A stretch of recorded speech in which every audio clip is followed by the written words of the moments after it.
Salut, c'est le Madness Show. Aujourd'hui, on se trouve dans une vidéo, j'espère, courte sur WrestleMania 41 qui s'est déroulé à Las Vegas. J'espère que tu as passé un bon show. Mais avant de parler de tout ça, lâche un petit like et surtout abonne-toi. Abonne-toi à ma chaîne, lâche aussi un petit commentaire sur ton avis sur WrestleMania, voir si tu as aimé ou non le show. Mets la petite cloche, surtout la petite cloche, parce qu'il y a la suite de ma collection WWE donc, qui va sortir prochainement. Et avec la petite cloche, tu ne pourras pas la rater, car tu auras la petite notification. Donc là, aujourd'hui, on va faire une vidéo assez courte, car il y a beaucoup de matchs concernant WrestleMania, donc j'ai pas envie vraiment de tous les faire. Donc vraiment, c'est vraiment à mon avis global sur chacune des nuits. On va commencer du coup avec le stage, le décor. Ensuite, on parlera de la nuit 1, suivi de la nuit 2. Allez, générique. Acknowledge me! If you smell what the rock is cooking. Iconic! The champ is here! Oh yeah! Parlons du stage. Le stage est quand même très bien réalisé, très bien fait. On a un stage quand même assez imposant. Pas autant qu'un WrestleMania 33 par exemple, qui reste un de mes préférés. Le 33 et 39 qui sont vraiment magnifiques. Mais on est sur vraiment de la qualité. On voit pas mal d'écrans. Ça c'est cool. Sur les côtés, sur le dessus. Voilà, ça fait l'hôtel de Vegas. Je trouve que ça rend super bien. Par contre, ce qui me perturbe, c'est les gens. Les gens sur les côtés et sur le dessus. J'en faisais une fixette et ça me sortait un peu de l'entrée du catcheur. Donc je trouve ça un peu dommage. Je trouve qu'une structure comme un stage pour WrestleMania, ça doit vraiment être voilà, de l'art. Un peu, voilà, ça permet de s'immiscer en fait et de faire vraiment une entrée spectaculaire. Et avoir des touristes, des fans dedans, bah, ça casse un peu le truc. Je sais pas si vous me comprenez, mais voilà, ça me perturbe vachement. Donc, en tout cas, ça reste un beau stage. Il ne sera pas pire que WrestleMania 32, voilà, qui était horrible. Mais on a eu un très beau stage avec pas mal de lumière, comme je disais, d'écran. Je trouve ça un peu dommage. Je sais qu'ils mettent de la publicité dessus, comme là, Xfinity. Ce logo-là qu'on voyait tout le temps sur le stage. Je trouve ça un peu dommage. Notamment aussi les pubs, beaucoup de pubs lors des matchs, notamment John Cena. Ils ont quand même réussi à placer voilà, la marque de Nestlé, là, de glace, durant le match de John Cena. Alors que ça reste quand même un moment historique, voilà, c'est quand même son dernier match à WrestleMania face à Cody Rhodes, donc c'est une tête d'affiche. Et tu mets vraiment une pub, tu vois que ça en fait, sur les abords du ring. Donc c'est vraiment mon point négatif. Et je pense qu'ils auraient pu mettre ça vraiment au match juste avant ou mais pas au main event, quoi. C'est un peu dommage, ça gâche un peu le moment visuellement. Et en parlant de visuel, chaque année, à WrestleMania, sur la foule, en tout cas, ils ont l'habitude de mettre voilà, une couleur avec les lumières, les projos. Voilà, une lumière qui fait penser en fait au thème. Comme l'année dernière, on a eu Philadelphie, donc c'est un peu le thème vert. Il y avait cette couleur verte sur tout le public et je trouvais justement que c'était super beau visuellement, au loin de voir ça. Et là, cette année, il n'y avait aucune lumière sur le public. Donc ça faisait vraiment comme un show lambda, je trouve, comme un Raw ou un SmackDown. Donc je trouve ça un peu dommage de ne pas mettre les moyens, en tout cas sur la production. Après, il y a des plans caméra, je trouvais ça super sympa aussi, au niveau du public, au niveau du 5e, 6e rang. Ça, voilà, on avait un recul sur le ring et je trouvais ça vraiment magnifique, ça c'était cool. Mais voilà, ça manquait de lumière. Je trouve ça un peu dommage. Et puis le fait aussi d'avoir des gens là, de chaque côté, sur le stage, en haut, sur les côtés, ça casse un peu le mythe. Donc un peu dommage sur ce côté-là. Mais en tout cas, ça reste un très beau stage, top 5 facile. On va parler de la nuit 1 pour commencer. Alors déjà, Gunther, Jey Uso dans l'opener. Donc ça, il n'y a aucun souci. L'entrée de Jey Uso, bon, voilà, je m'attendais vraiment à son entrée classique dans la foule. Par contre, le match. Le match, c'est un match classique, sans plus. Les deux, ils ont fait ce qu'ils savaient faire. Ils ont fait vraiment un remake de ce qu'ils avaient fait auparavant. Victoire rapide et expéditive de Jey Uso, qui fait abandonner Gunther. Franchement, ça, en quelques secondes, quoi. Gunther n'a même pas fait preuve de résistance par rapport à ça. Je trouve ça vraiment dégoûtant, en fait, parce que franchement, Gunther méritait peut-être mieux que d'abandonner aussi vite face à Jey Uso, quoi. C'est vraiment... je trouve ça vraiment dommage que Gunther perde son deuxième WrestleMania d'affilée face à un mid-quart d'heure. Parce que, excusez-moi du terme, mais pour moi, Jey Uso et Sami Zayn, ça reste quand même des mid-quart d'heure. C'est pas des mini-eventers comme Cody Rhodes, Roman Reigns ou John Cena ou The Rock. Enfin, pour moi, ils n'ont pas le même calibre. Donc Gunther qui perd face à 2 mid-quart d'heure, voilà, en 2 WrestleMania d'affilée, ça fait très mal. Et là, aussi vite, c'est vraiment. Voilà, je savais très bien que Jey Uso allait gagner parce que c'est vrai que Jey Uso était vraiment la victime de Gunther cette dernière semaine.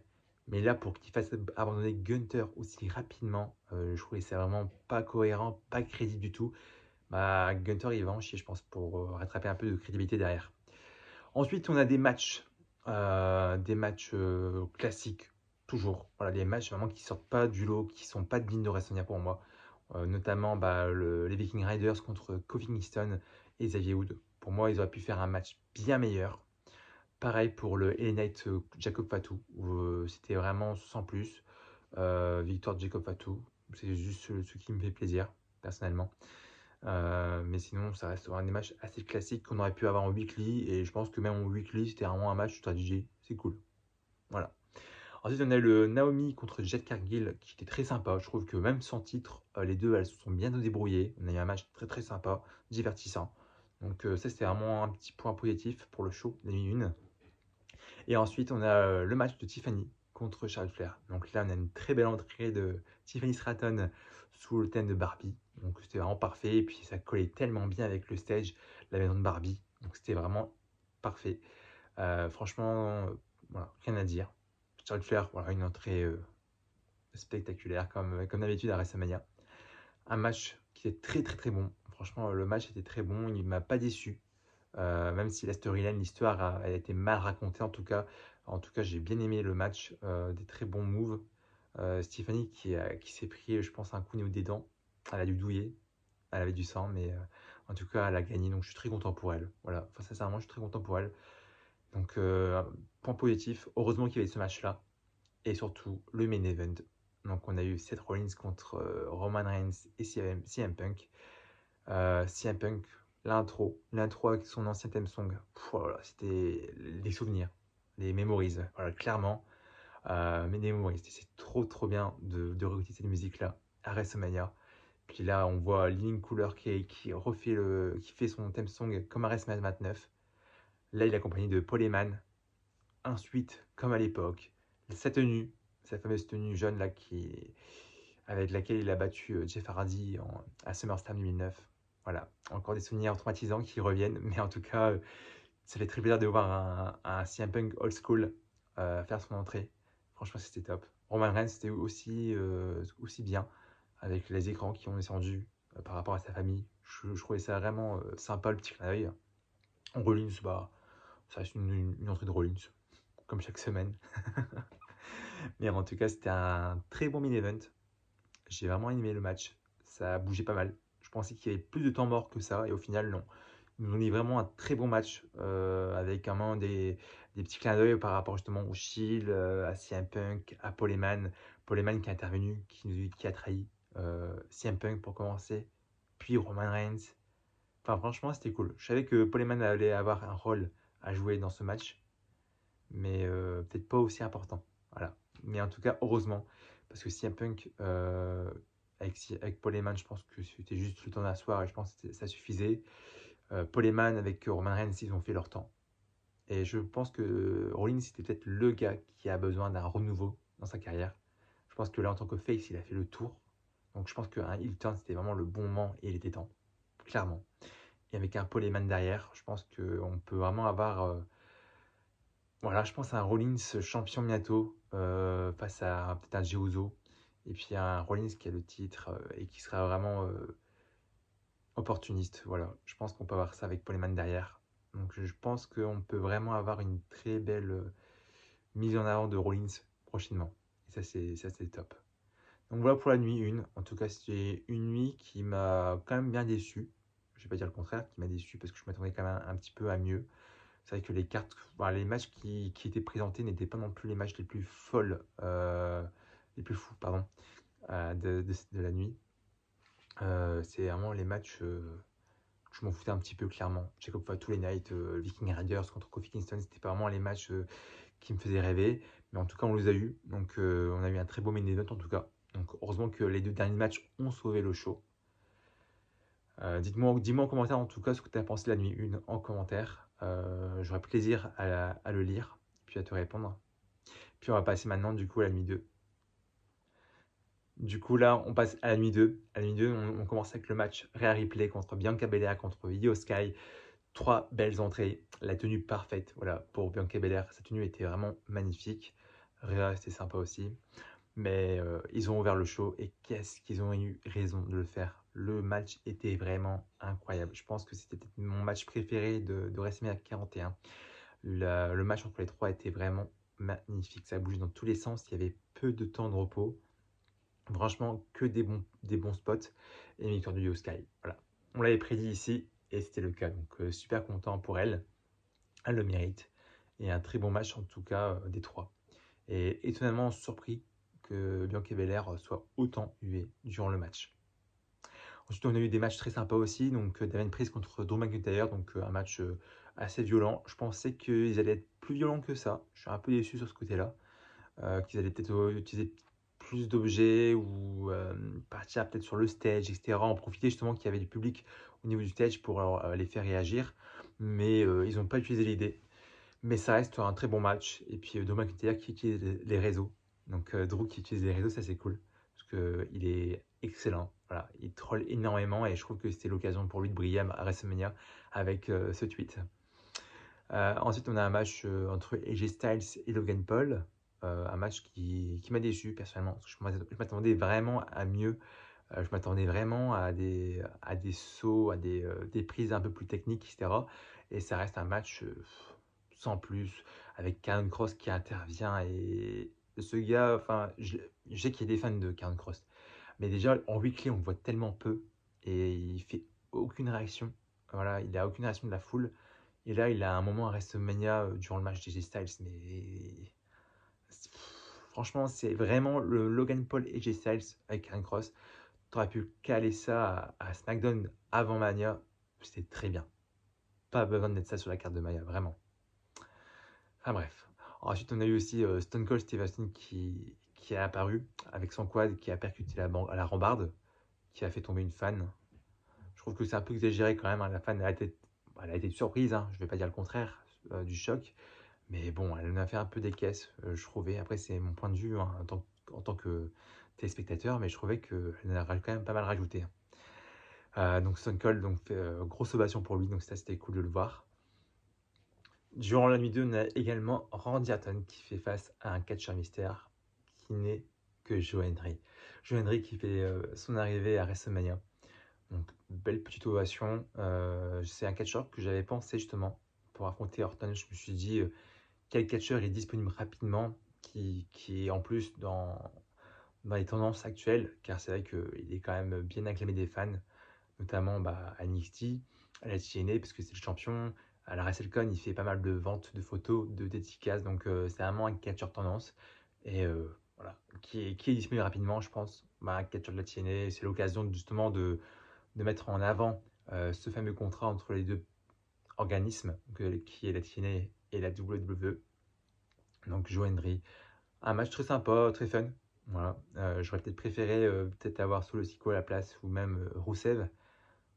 D'après des rumeurs, il y avait même des rumeurs comme quoi ça aurait pu être Jeff Hardy également qui aurait été appelé.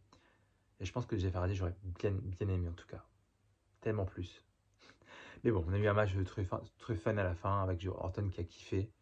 Donc ça c'était cool. On a eu aussi un match Fatal 4-Way donc pour le titre intercontinental qui était très sympa. Braun Breaker qui était vraiment incroyable aussi. Dominique qui se libère de plus en plus du Jugement Day, qui est champion, qui se prend aussi une pop incroyable en revenant sur le ring. Donc ça, je sais pas si c'était prévu, mais en tout cas, ça fait plaisir de voir Dominique se faire acclamer pour une fois pour son travail. On a également, c'était quoi? C'était le match tag team aussi, avec Lyra Valkyria, qui fait équipe avec Becky Lynch, qui effectue justement son retour face aux championnes, donc Liv Morgan et Raquel. Et on a voilà, un retour, donc Becky Lynch, qui pour moi était absente depuis peu. Et au final, ça fait quasiment un an. Mais elle m'a pas manqué du tout. Hein. Franchement, j'aurais préféré limite Bayley. J'espère que c'est pas suite à une blessure.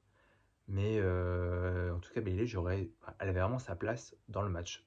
Donc je sais pas non plus les raisons pourquoi elle est absente, mais j'aurais tellement préféré avoir Bayley à WrestleMania, en tout cas pour son année, parce que c'est vrai qu'elle a fait un taf incroyable, Bayley, même en tant que challengeuse ou en tant que catcheuse, parce qu'elle n'a pas été championne cette année, mais en tout cas, elle a fait un gros boulot. Donc elle a mérité sa place à WrestleMania. Et on aura dans le main event donc John Cena contre Cody Rhodes. Donc déjà les entrées. Donc John Cena, une entrée très sobre. Je trouve que c'est un peu dommage parce que vu le stage, ils auraient pu vraiment nous faire une très belle entrée de John Cena. Mais là, écran noir. Donc ça me fait penser un peu à l'arrivée de Batista à WrestleMania 26. Pour ceux qui l'ont pas vu. Donc ça me fait vraiment penser à ça. Et Cody Rhodes, donc une entrée qui me fait penser avec son casque, donc à son entrée à WrestleMania 40. Une entrée très sympa également, qui fait penser un peu à Iron Man avec son casque. Donc voilà, donc le match commence. On a un match avec beaucoup de coups. Je trouve que le match est quand même décevant dans ce côté spectaculaire, car on a vraiment très peu de prises waouh, très peu de contres ou de moments épiques. Je m'attendais vraiment à un face-à-face quand même assez épique, parce que c'est quand même les deux plus gros faces, je pense, de l'histoire de la WWE depuis ces dernières années, en tout cas. Et les deux, bah, je m'attendais vraiment à une autre affiche que ça. Enfin, en tout cas, d'autres moments que ce qu'on a vécu. Et vraiment beaucoup de coups portés par John Cena. Il a fait très peu de prises. Donc ça me fait penser à un John Cena qui veut pas se donner les moyens, qui veut pas divertir les fans, car il est heel justement. On a Travis Scott qui arrive avec sa musique. On pense à The Rock chez derrière. Et au final, non, The Final Boss n'était pas là. On a vraiment juste Travis Scott qui se prend un crossroad de Cody Rhodes, qui fait distraction pour John Cena, qui en profite et frappe Cody Rhodes avec la ceinture. Il fait le tomber et devient champion pour la 17e fois. Voilà. Il bat le record de Ric Flair à WrestleMania. Donc en vrai, John Cena, il le mérite. Hein, peu importe comment il devient champion, je trouve que lui offrir un 17e titre, c'est mérité pour tout ce qu'il fait à la WWE et en dehors. Mais la façon, je trouve que c'était bâclé. Je trouve qu'ils auraient pu vraiment faire un moment important, un moment épique de cette fin de match. Et au final, on a juste un coup porté par John Cena avec le titre, en traite, voilà, un truc basique, un truc de heel, tout simplement. Vraiment le truc minimum, quoi. Et je trouve ça vraiment décevant de finir là-dessus, quoi. Il a pu vraiment finir sur une autre prise. Enfin, je sais pas. Franchement, je sais pas quoi en penser de cette fin de match. Je m'attendais à tellement mieux. Après, c'est vrai que la Mania 40 a placé la barre assez haute. Je m'attendais pas non plus à une même fin avec pas mal d'interventions par-ci par-là, mais juste à avoir une fin qui reste dans nos mémoires. Là, c'est juste John Cena qui prend le titre, qui frappe Cody Rhodes et qui fait tomber. Voilà, rien de plus. Je trouve que c'est tellement... Je sais pas quoi en penser. Donc voilà pour parler de WrestleMania 41. J'ai été dans le vif du sujet. C'est sûr, ça a déjà très longtemps. Donc dis-moi en commentaire ce que tu en as pensé, si tu as passé un très bon show. J'espère qu'en tout cas que le Raw Post-Mania aura de belles surprises, notamment des retours et des débuts. Je pense que niveau féminin, je pense que des débuts dans le main roster, que ce soit de Roxanne Perez, vraiment officiel en tout cas, où elle sera là vraiment chaque semaine, ou Cora Jade, ou la Vice. Enfin, il y a des catcheuses qui peuvent vraiment arriver dans le main roster rapidement. Et j'espère qu'ils vont le faire, car le roster féminin de NXT est plein à craquer. Donc j'espère qu'ils vont le faire. Donc hâte de voir tout ça à Raw. Et du coup, donc, lâche un petit like. Dis-moi en commentaire ce que tu as pensé de WrestleMania 41. Et on se retrouve pour la suite des vidéos sur ma chaîne.